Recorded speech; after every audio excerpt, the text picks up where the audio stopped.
A very good morning to all of you. Today's our topic of discussion is carbohydrates.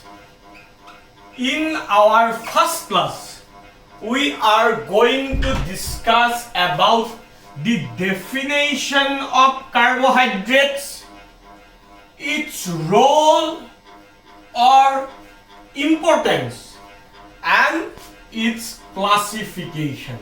So this is our very first class on an important biomolecules, an important group of biomolecules, carbohydrate. And here we are going to discuss the definition, role and classification of carbohydrates. Now, what is the definition of carbohydrates? Initially, it was stated that carbohydrates were the hydrates of carbons. Any compounds that are the hydrates of carbons are carbohydrates. But its definition is correct. Now what is the hydrates of carbon? What do you mean by hydrates of carbon? A compound with a molecular formula CnH2O whole bracket N. This is a hydrate of carbon. But there are some examples of non-carbohydrate compounds that fit into this definition.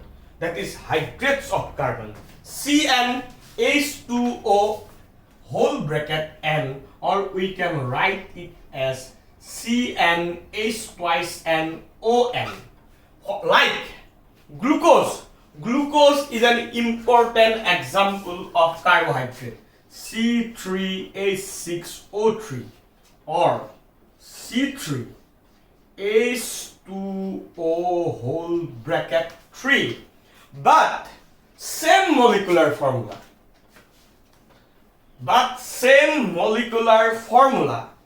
is there for another non-carbohydrate compound, that is lactic acid.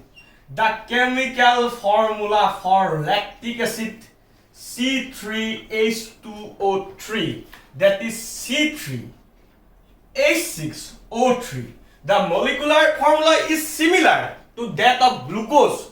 Glucose is a carbohydrate and it fits into this definition. The molecular formula of lactic acid C3H6O3 again fits into this definition of hydrates of carbon, but we know that lactic acid is not a carbohydrate. Lactic acid is not a carbohydrate compound. Therefore, there are some exceptions which are non-carbohydrate compound, but their definition fits into the initial definition of carbohydrates. Therefore, later on, this definition, hydrates of carbon, is modified into another definition. Carbohydrates are polyhydroxy. I will write only the key term. Polyhydroxyaldehyde or ketone, aldehyde oblique ketone, or you can say that for case of disaccharide, trisaccharide, that is oligosaccharide and polysaccharides. We'll discuss it on later on. Aldehyde and ketone, both aldehyde and ketone, and they are derivatives. Therefore, this definition consists of three keywords. Carbohydrates are the polyhydroxy, aldehyde or ketone, and their derivative. Three keywords.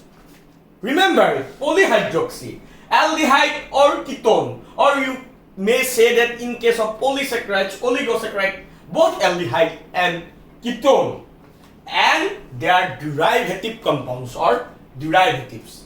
Now, what is Polyhydroxy. Polyhydroxy means more than one hydroxyl group. They are hydroxyl group, OH group. If more than one hydroxyl, more means poly, mono means one, single, or more than one means poly. Polyhydroxy means more than one hydroxyl group, OH group, in the basic skeleton of carbohydrate. Aldehyde, polyhydroxy aldehyde or ketone. So second functional group is maybe aldehyde, ketone, or both, and some of their derivatives, compounds. So carbohydrate basically have three functional groups: aldehyde, this CHO, ketone, C double bone O, and more than one numbers of this one, hydroxyl OH groups. Therefore, we can summarize the definition of carbohydrate. Initially, it was initially it was hydrates of carbons, but there are some other non-carbohydrate compounds like lactic acid which fits into this definition. Therefore, this definition is modified as polyhydroxy, means more than one number, polyhydroxy aldehyde, ketone, or their derivative compounds.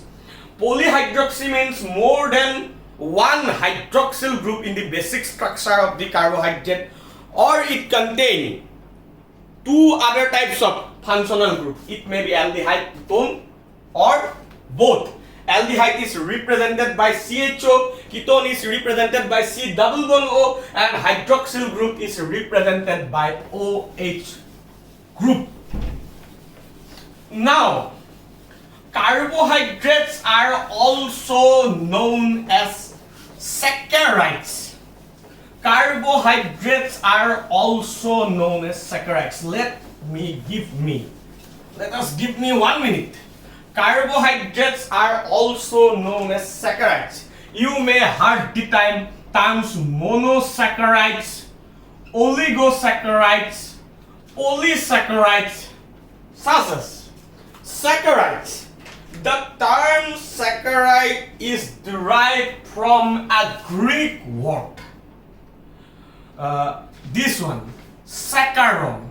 There may be some confusion in the spelling, therefore I have to recheck it. Saccharon. Saccharide is derived from the Greek word. This is a Greek word. Saccharon. Saccharon means sweet in taste or sugar. Saccharon means sugar. This is a Greek word. Saccharide is derived from the Greek word saccharon. Saccharon means sugar, which is sweet in taste.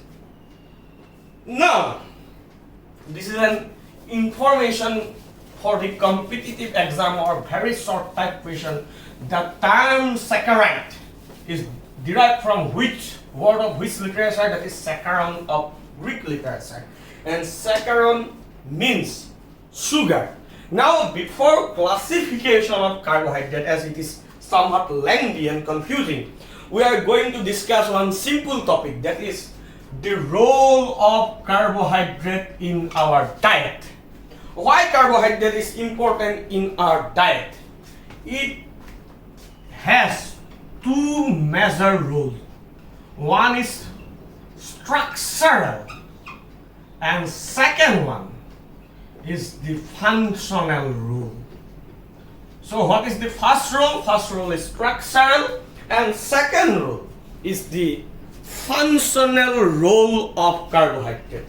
Now, for structural carbohydrate, there is a very common example. You may know cellulose. Cellulose is a polysaccharide, a kind of carbohydrate, and cellulose is the major constituent of plant cellulose.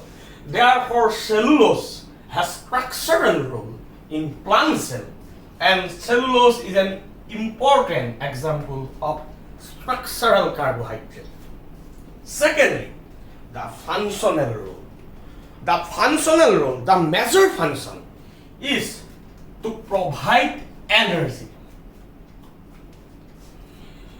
The source of energy may be carbohydrate, it may be lipid, it may be amino acid by means of catabolic reaction, the breakdown reaction.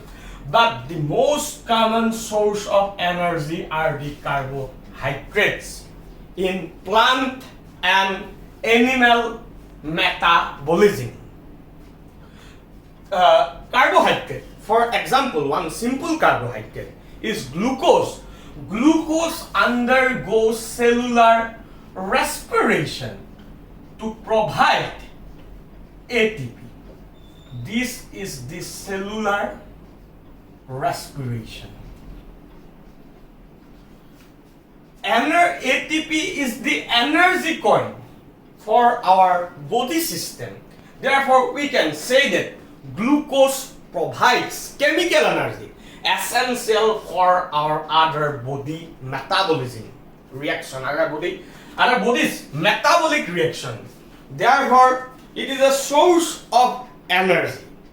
It may be a direct source. Here we cited the example of glucose. Glucose is the direct source for energy.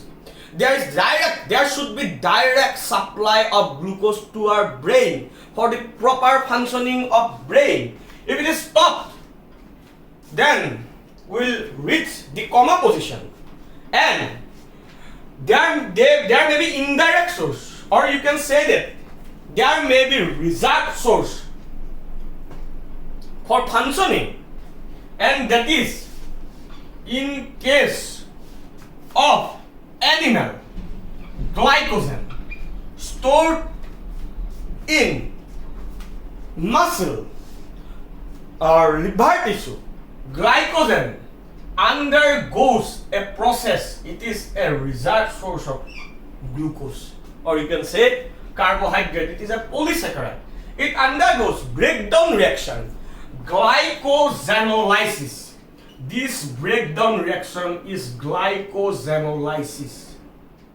Glycosanolysis.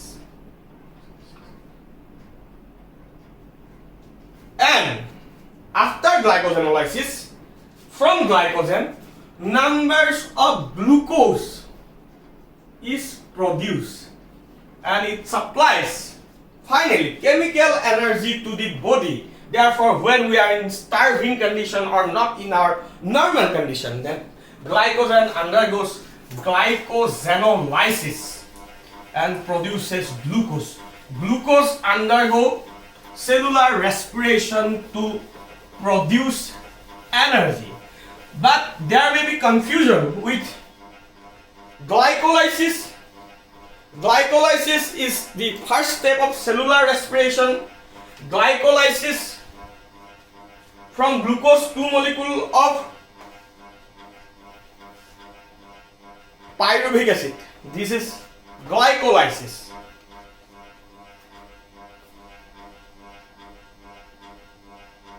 Glycogenesis, the second one, the production of glucose, glycogen from numbers of glucose, and number of glucose to glycogen.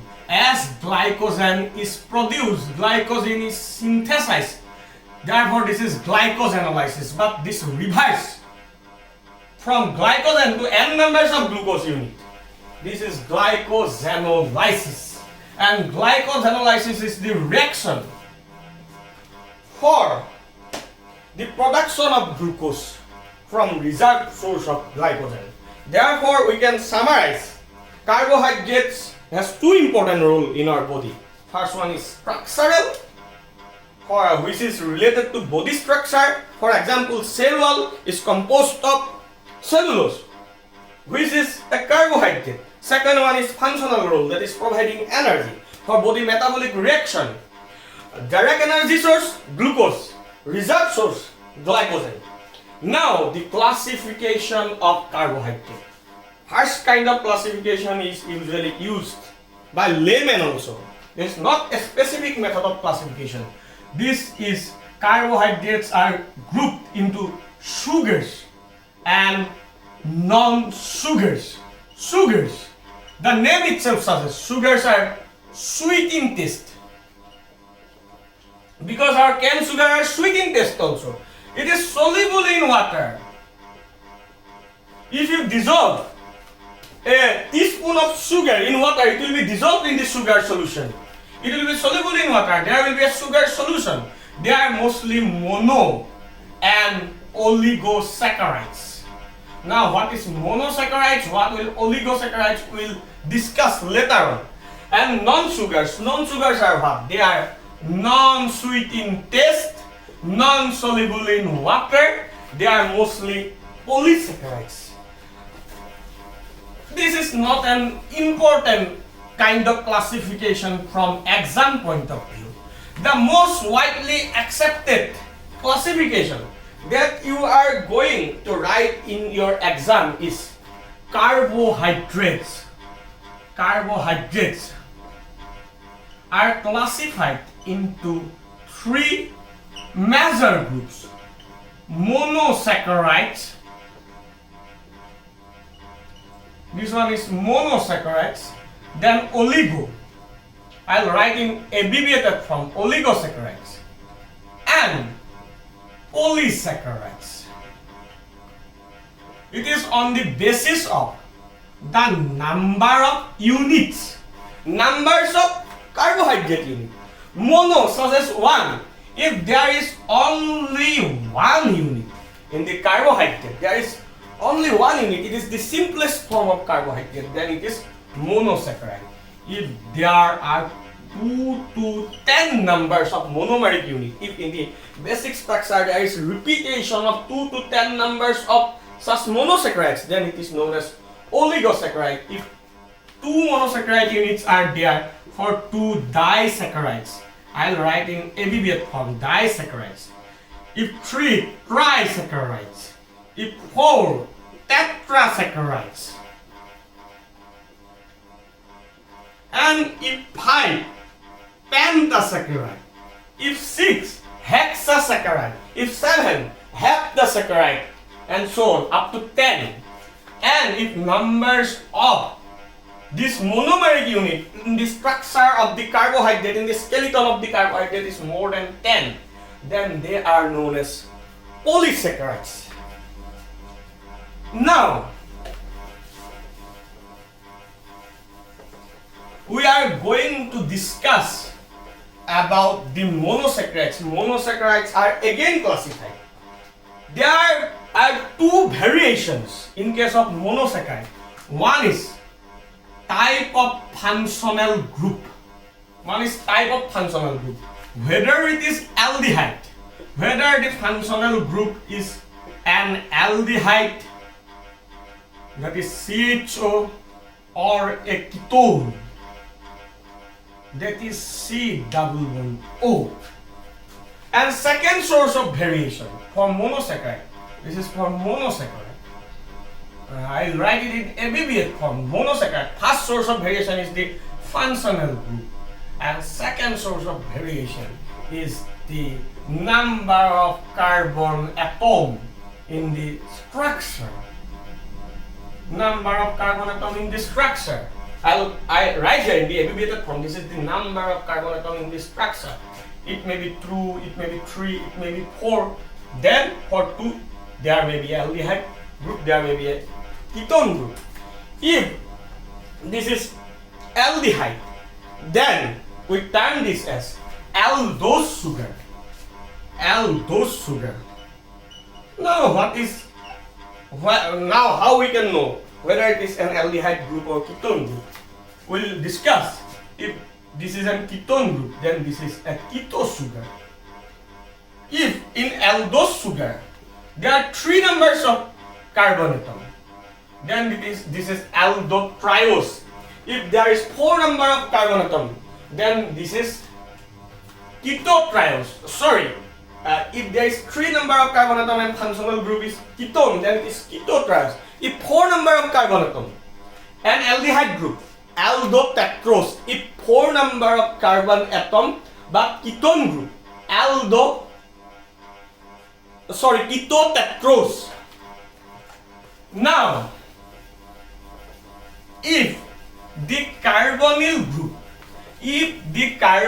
group is present in the endmost position of the hydrocarbon chain, this is the endmost position of the hydrocarbon chain. This is the aldehyde group.